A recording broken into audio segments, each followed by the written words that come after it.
Welcome to my wedding series. ಮನೆಯಲ್ಲಿ ಏನೇ ಶುಭ ಕಾರ್ಯಕ್ರಮ ಇದ್ದರೂ ಫಸ್ಟ್ ಗಣಪತಿ ದೇವರಿಗೊಂದು ಪೂಜೆ ಮಾಡಿ ಯಾವುದೇ ಥರದ ವಿಘ್ನ ಬರಬಾರ್ದು ಅಂತ ಹೇಳಿ ಬೇಡ್ಕೊಳ್ಳೋದೊಂದು ಕ್ರಮ ಇದೆ. ನಮ್ಮ ಹಿರಿಯರು ಸಹ ಮಾಡ್ಕೊಂಡು ಬಂದಿರೋ, ಈಗ ನಾವು ಸಹ ಮಾಡ್ತಾ ಇತ್ತು. ಗಣಹೋಮ ಮಾಡುವ ಅಂತೇಳಿ ಹೇಳಿ ಡಿಸೈಡ್ ಮಾಡಿದ ತಕ್ಷಣ ನಾವು ಭಟ್ರ ಹತ್ರ ಕೇಳ್ತೋ, ಯಾವ ದಿನಕ್ಕೆ ಮಾಡಿದರೆ ಒಳ್ಳೆಯದು, ಹೇಗೆ ಮಾಡಿದರೆ ಒಳ್ಳೆಯದು, ಎಂತೆಲ್ಲ ಲಿಸ್ಟ್ ಬೇಕಂತೇಳಿ ಹೇಳಿ ಕೇಳ್ತು. ಸಾಮಾನೆಲ್ಲ ನಾವು ತರೋದಾದ್ರೂ ಅಡ್ಡಿಲ್ಲ, ನೀವು ತಂದು ಕೊಟ್ಟರು ಅಡ್ಡಿಲ್ಲ ಅಂತೇಳಿ ಹೇಳ್ರು. ನಾ ಹೇಳಿದೆ ಅದಕ್ಕೆ ಸಾಮಾನೆಲ್ಲ ನಾವೇ ತರ್ತೇವೆ ಅಂತ ಹೇಳಿ. ಯಾಕಂತೇಳಿ ಹೇಳಿದ್ರೆ ಭಟ್ರು ಪೂಜೆ ಮಾಡ್ತಾರೆ, ಆದರೆ ನಾವು ನಮ್ಮ ಕೈಯಲ್ಲಾದ ಸೇವೆಯನ್ನು ಮಾಡಬೇಕಲ್ಲ ದೇವರಿಗೆ. ಸುಮ್ಮನೆ ಪೂಜೆ ಮಾಡಿ ಕಂಡು ದುಡ್ಡು ಕೊಟ್ಟು ಬರೋದು ಪೂಜೆ ಅಲ್ಲ ಅಂತೇಳಿ ಹೇಳಿ ಹಿಂದಿನ ದಿನವೇ ಎಲ್ಲ ಸಾಮಾನೆಲ್ಲ ತರಿಸಿ ಎಲ್ಲ ಅವ್ರ ಮನೆಯಲ್ಲಿಟ್ಟು ಆಮೇಲೆ ದೇವಸ್ಥಾನದಲ್ಲಿ ಬೆಳಗ್ಗೆ ಪೂಜೆ ಮಾಡಿಸಿದ್ವಿ.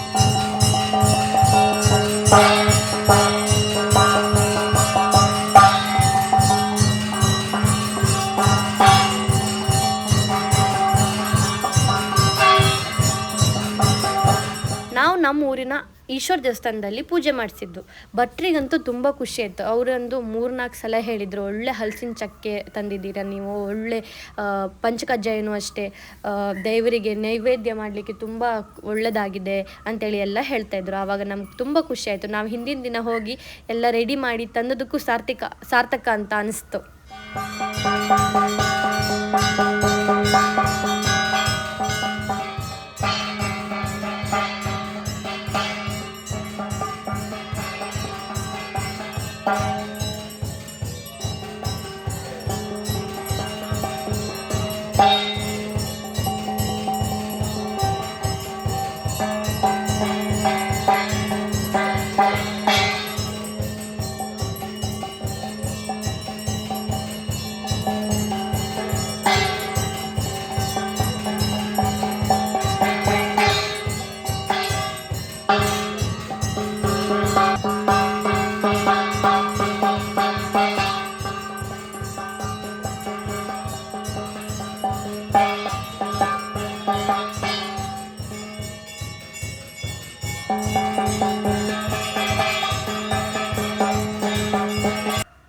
ಗಣಹೋಮ ಎಲ್ಲ ಆದಮೇಲೆ ಮುಂದಿನ ಕಾರ್ಯ ಏನು, ಹೇಗೆ ಮಾಡಬೇಕು ಅನ್ನೋದ್ರ ಬಗ್ಗೆ ಪ್ಲ್ಯಾನ್ ಮಾಡಿ ನೆಕ್ಸ್ಟು ನಾವು ಡೈರೆಕ್ಟು ಹೆಣ್ಣನ್ನು ನೋಡೋ ಶಾಸ್ತ್ರ ಅಂತೇಳಿ ಹೇಳಿ ನಾವು ಮಾಡಿದ್ವಿ, ಮನೆಯಲ್ಲೇ ಮಾಡಿದ್ವಿ.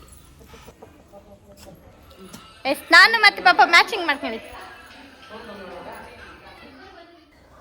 ಹುಡ್ಗನ ಕಡೆಯವರು ನಮ್ಮ ಮನೆಗೆ ಬಂದು ನಮ್ಮ ಮನೆ ನೋಡೋದು ಕಾರ್ಯಕ್ರಮ. ಹಾಗೆ ನಮ್ಮ ಮನೆಯವರೆಲ್ಲ ಹುಡ್ಗನ ಮನೆಗೆ ಹೋಗಿ ಮಾತುಕತೆ ಮಾಡಿ ಹೇಗೆ ಮಾಡಬೇಕು, ಎಂತ ಮಾಡಬೇಕು ಅನ್ನೋದ್ರ ಬಗ್ಗೆ ಆಗಿ ಮಾತಾಡುವಂಥದ್ದು. ಮತ್ತು ಒಂದು ಕಾಫಿ ತಿಂಡಿ ಕುಡಿದು ನಮಗೆ ನೀವು ಓಕೆ, ನಿಮಗೆ ನಾವು ಓಕೆ ಅಂತ ಹೇಳುವಂಥದ್ದು ಕಾರ್ಯಕ್ರಮ ನಾವು ಮಾಡಿದ್ವಿ.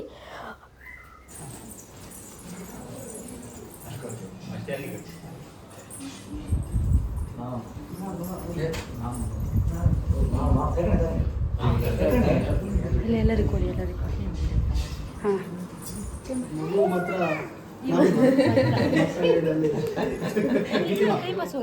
ಪತನ್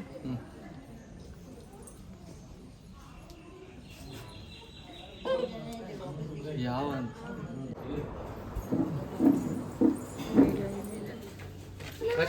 ಬಾಯ್ ಬಾಯ್. ನಮ್ಮ ಮನೆಯಲ್ಲಿ ಬೆಳಿಗ್ಗೆ ಬೇಗ ಕಾಫಿ ತಿಂಡಿ ಇದ್ದದ್ದು. ಅದು ಮುಗಿಸಿ ಡೈರೆಕ್ಟು ಅವರೆಲ್ಲ ಅವ್ರ ಮನೆಗೆ ಹೋದರು. ಆಮೇಲೆ ನಮ್ಮ ಮನೆಯವರು ಹೊರಟ್ಕೊಂಡು ಅವ್ರ ಮನೆಗೆ ಹೋಗಬೇಕಿತ್ತು. ಅವ್ರ ಮನೆ ನೋಡಬೇಕಿತ್ತಲ್ಲ ನಮ್ಮ ಮನೆಯವರು, ಸೊ ಅವ್ರ ಮನೆಗೆ ಹೊರಟರು. ಬಾಯ್ ಬಾಯ್.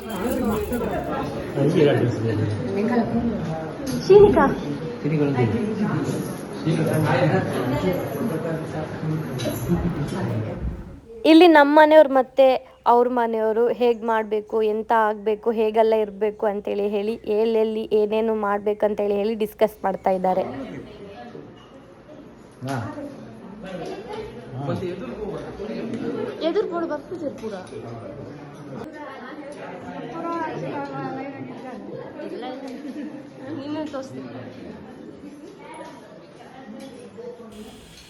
ಹುಡ್ಗನ ಮನೆಯಲ್ಲಿ ಮಾತುಕತೆ ಎಲ್ಲ ಮುಗಿಸಿ ನಮ್ಮ ಮನೆಯವರು ಎಲ್ಲರೂ ಇದ್ರಲ್ಲ, ಅಂದರೆ ನನ್ನ ಮಾವನವರು ಮಾಮಿಯವರು ಎಲ್ಲರೂ ಇದ್ದರು. ಸೊ ನಮ್ಮ ಬೆಳಗ್ಗೆ ಎದ್ಕೊಂಡು ಸೀರೆ ತರುವ ಅಂತೇಳಿ ಹೇಳಿದರು. ಸೊ ಮುಹೂರ್ತ ಸೀರೆ ಸೆಲೆಕ್ಷನ್ ಮಾಡಲಿಕ್ಕೆ ಮಾವನವರು ಮಾಮಿಯವರು ಎಲ್ಲ ಇದ್ದರೆ ನನಗೆ ಸಹ ಖುಷಿ ಆಗುತ್ತೆ ಅಂತೇಳಿ ಹೇಳಿ ಎಲ್ಲರೂ ನಾವು ಬೆಳಗ್ಗೆ ಎದ್ಕೊಂಡು ಸೀದಾ ಹೋದದ್ದೇ ಬಟ್ಟೆ ಸೆಲೆಕ್ಷನಿಗೆ. ಅಂದರೆ ನಮ್ಮ ಹತ್ರ ಜಾಸ್ತಿ ಟೈಮ್ ಇರಲಿಲ್ಲ, ಒಂದು ಗಂಟೆ ಒಳಗೆಲ್ಲ ಮುಗಿಸ್ಬೇಕಿತ್ತು. ಅದಕ್ಕೋಸ್ಕರ ನಾವು ಖಾಲಿ ಮುಹೂರ್ತ ಸೀರೆ ಏನಿದೆಯಲ್ಲ, ನಾನು ಮದುವೆಗೆ ಮುಹೂರ್ತಕ್ಕಂತ ಉಡು ಸೀರೆ ಏನಿದೆಯಲ್ಲ ಆವತ್ತಿನ ದಿನಕ್ಕೆ ಅದು ಮಾತ್ರ ತಗೊಂಡು ನಾವು ಮನೆಗೆ ಬಂದ್ವಿ. ಯಾವ ಸೀರೆ ತೊಗೊಂಡಿದ್ದೀನಿ ಅಂತೆಲ್ಲ ಗೊತ್ತಾಗಬೇಕಾದ್ರೆ ಮುಂಬರುವ ವಿಡಿಯೋಗಳಲ್ಲಿ ನಾನು ಹಾಕಬಹುದು. ಈಗ ಮೇ ಬಿ ನಾನು ಹಾಕಿಲ್ಲ ಯಾವ್ದು ತೊಗೊಂಡಿದ್ದೆ ಅಂತ ಹೇಳಿ. ಮುಹೂರ್ತ ಸೀರೆ ಅಂತ ಹೇಳಿದ ತಕ್ಷಣ ನನಗೆ ತಲೆಯಲ್ಲಿ ಮೊದಲೇ ಇತ್ತು, ಯಾವುದು ನನ್ನ ಮನೆಯವರೆಲ್ಲ ಯಾವುದು ಸೆಲೆಕ್ಷನ್ ಮಾಡ್ತಾರೆ, ನನ್ನ ಪಪ್ಪ ಯಾವುದು ಹೇಳ್ತಾರೆ ನಾನು ಅದೇ ತೊಗೊಳ್ತೇನೆ ಅಂತೇಳಿ ಹೇಳಿ ಮೊದಲಿಂದನೂ ನಂಗೆ ತಲೆಯಲ್ಲಿತ್ತು. ಸೊ ನಾವೆಲ್ಲರೂ ಹೊರಟು ಒಂದು 20-25 ಸಾರಿನ ಸೆಲೆಕ್ಷನ್ ಮಾಡಿದ್ವಿ. ಅದಾದಮೇಲೆ ನಮ್ಮ ಮನೆಯವರೆಲ್ಲರೂ ಅದರಿಂದ ಕಟ್ ಆಫ್ ಮಾಡಿ ಒಂದು 5-6 ಸೀರೆಗೆ ಬಂತು. ಆ 5-6 ಸೀರೆಯಲ್ಲಿ ಲಾಸ್ಟಿಗೆ ನಂದು ಪಪ್ಪ ಯಾವ್ದು ಹೇಳಿದ್ರು, ನಂದು ಮಾವನವರು ಮಾಮಿಯವರು ಎಲ್ಲ ಒಟ್ಟು ಸೇರಿ ಒಂದು ಸೀರೆನ ಸೆಲೆಕ್ಷನ್ ಮಾಡಿದರು. ಅದಾದಮೇಲೆ ನಾನು ಫಸ್ಟಿಗೆ ಹೇಳಿದ್ದೆ, ಪಪ್ಪ ಹೇಳಿದರೆ ನಾನು ಅದು ಸೀರೆ ಉಡೋದಂತೇಳಿ ಹೇಳಿದ್ದೆ. ಪಪ್ಪ ಸಹ ಬೇಗ ಬಂದರು. ಪಪ್ಪ ಬಂದಾದಮೇಲೆ ಪಪ್ಪ ಸಹ ಹಾಂ ಇದು ಚೆನ್ನಾಗಿದೆ, ನೀನು ಇದು ತಗೋ ಅಂತೇಳಿ ಹೇಳಿದರು. ಮತ್ತು ನಂದು ಚಿನ್ನಮ್ಮ ದುಂಬಿ ಎಲ್ಲರೂ ಸಮೇತ ಹೇಳಿದರು, ಈ ಸೀರೆ ತಗೋ ಅಕ್ಕ ಅಂತೇಳಿ ಹೇಳಿ. ನನಗೆ ಸಹ ಖುಷಿ ಆಯಿತು. ಎಲ್ಲ ಹೇಳಿದರು, ಈ ಸೀರೆ ನಿಂಗೆ ಚಂದ ಒಪ್ಪತ್ತು, ಹಂಗಾಯ್ತು ಹಿಂಗಾಯ್ತು ಅಂತೇಳಿ ಎಲ್ಲ ಹೇಳುವಾಗ ನನಗೆ ಬೇಡ ಅಂತೇಳಿ ಹೇಳಿ ಮನಸ್ಸು ಬರಲಿಲ್ಲ. ಆ್ಯಂಡ್ ಅದನ್ನೇ ನಿಜವಾಗಿ ನಂಗೆ ಚಂದನೂ ಆಗ್ತಾಯಿತ್ತು. ಸೊ ನಾನು ಅದೇ ಸೀರೆನ ತೊಗೊಂಡೆ. ಏನು ನನಗೆ ಮುಹೂರ್ತ ಸೀರೆ ಏನಿದೆಯಲ್ಲ ಅದು ನನ್ನ ಇಡೀ ಫ್ಯಾಮಿಲಿ, ನಮ್ಮ ಮನೆಯ ಲಾಸ್ಟ್ ಸದಸ್ಯ ರಿತನ್ಯನಿಂದ ಹಿಡಿದು ನಮ್ಮ ಮನೆಯ ಫಸ್ಟ್ ಸದಸ್ಯನ ತನಕನೂ ಆ ಸೀರೆಯನ್ನು ಸೆಲೆಕ್ಷನ್ ಮಾಡಿದ್ದಾರೆ. ಅದಕ್ಕೆ ನನಗೆ ತುಂಬ ಖುಷಿ ಇದೆ ಆ ಸೀರೆ ಬಗ್ಗೆ. ಈ ವಿಡಿಯೋನಾಗ ಇದು ಲೈಕ್ ಬರ್ತದೆ.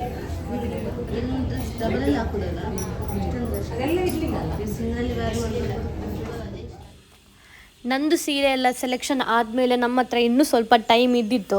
ಅದಕ್ಕೆ ನನ್ನ ತಂಗಿ ಮತ್ತು ನನ್ನ ಅಮ್ಮ ಹೇಳಿದರು, ನಾನು ಸಹ ಇವತ್ತೇ ಸೀರೆ ತೊಗೊಳ್ತೇವೆ ಅಂತೇಳಿ ಹೇಳಿ. ಸೊ ನನ್ನ ಅಮ್ಮ ಮತ್ತು ನನ್ನ ತಂಗಿ ಸೀರೆ ತೊಗೊಳ್ಳುವ ಅಂತ ಪ್ಲ್ಯಾನ್ ಮಾಡಿ ಹುಡುಕ್ತಾ ಇದ್ರು. ಆಮೇಲೆ 2 ಸೀರೆ ತೊಗೊಂಡ್ರು. ನನ್ನ ಅಮ್ಮನೂ ಒಂದು ಸೀರೆ ತೊಗೊಂಡ್ರು, ನನ್ನ ತಂಗಿನೂ ಒಂದು ಸೀರೆ ತೊಗೊಂಡ್ರು.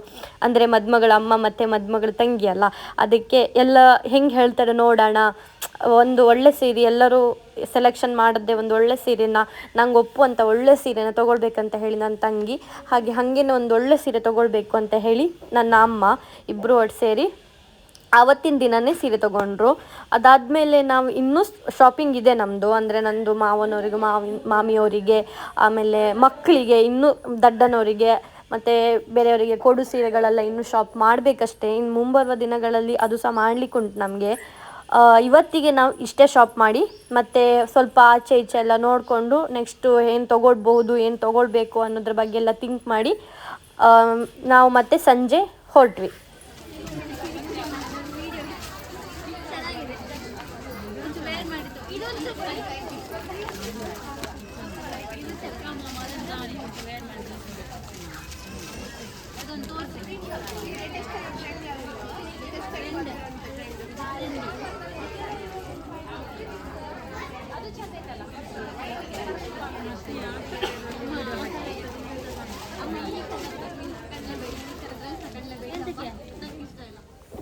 ಮದುವೆ ಸೀರೆ ತೆಗೆಯೋದು ಅಂತ ಹೇಳಿ ಅಂತೂ ಇಂತೂ ನಮ್ಮದು ಮದುವೆ ಸೀರೆ ಸೆಲೆಕ್ಷನ್ ಆಯಿತು. ಮದುವೆ ಸೀರೆ ಸೆಲೆಕ್ಷನ್ ಆದಮೇಲೆ ಸ್ವಲ್ಪ ಚಿನ್ನದ ಬಗ್ಗೆನೂ ಗಮನ ಕೊಡಬೇಕಾಯಿತು. ಸೊ ನೋಡೋಣ ಅಂತ ಹೇಳಿ ನಾನು ನಮ್ಮಮ್ಮನೇ ಹೋದ್ದು. ಈಗಿನ ಕಾಲದಂಗೆ ಚಿನ್ನ ತಕ್ಕಂದೇ ಒಂದು ದೊಡ್ಡ ಸಾಹಸ ಅಂತ ಹೇಳೋ ಸಮೇತ ತಪ್ಪಾಗೋದಿಲ್ಲ. ಎಂತಕ್ಕಂದರೆ ಚಿನ್ನದ ದರ ಗಗನದಲ್ಲಿದೆ. ಮದುವೆ ಅಂದ್ರೇ ಚಿನ್ನ ಬಣ್ಣ ಹಾಗೆ ಒಡವೆ ಉಪಚಾರ ಮಾಡುವಂಥದ್ದು. ನಮ್ಮ ಜೀವನದಲ್ಲಿ ಒಂದು ಸಲ ಮದುವೆ ಆಗುತ್ತೆ. ಸೊ ನಾವು ಏನಾದರೂ ಸ್ವಲ್ಪ ಆದರೂ ಚಿನ್ನ ತೊಗೊಳ್ಬೇಕು ಅಂತೇಳಿ ಹೇಳಿ ಇತ್ತು ನನಗೆ ಫಸ್ಟಿಗೆ. ಮತ್ತು ಇನ್ನೊಂದು ಚಿನ್ನ ಅಂತೇಳಿ ಹೇಳಿದ್ರೆ ಅದು ನಾಳೆಗೆ ನಮಗೆ ಒಂದು ಇನ್ವೆಸ್ಟ್ಮೆಂಟ್ ರೂಪದಲ್ಲಾದರೂ ಸಿಕ್ಕತ್ತಂತೇಳಿ ಹೇಳಿ ನಾವು ಮನೆಗೆ ಬಂತು. ಈಗ ಈ ವಿಡಿಯೋನ ಇಲ್ಲಿಗೆ ಏನು ಮಾಡ್ತಿದ್ದೇನೆ. ಲೈಕ್ ಮಾಡಿ, ಶೇರ್ ಮಾಡಿ, ಸಬ್ಸ್ಕ್ರೈಬ್ ಮಾಡಿ. ನನ್ನ ವಿಡಿಯೋ ಅವಾಗ ನೋಡ್ತಾ ಇರಿ. ಬಾಯ್.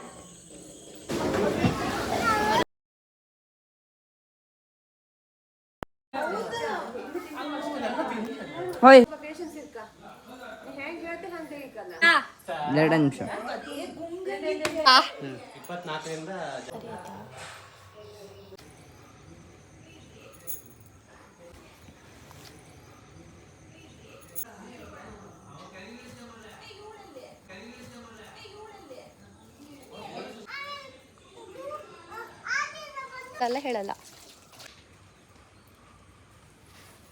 ಅಲ್ಲ ಹೇಳಲ್ಲ पीठिया वहयामत्रावहं ऋषिगणकृष्णाज्यमाशिष्य अङ्गारामं ऋषिगणकृष्णसिंहः अरण्यामे हव्यासं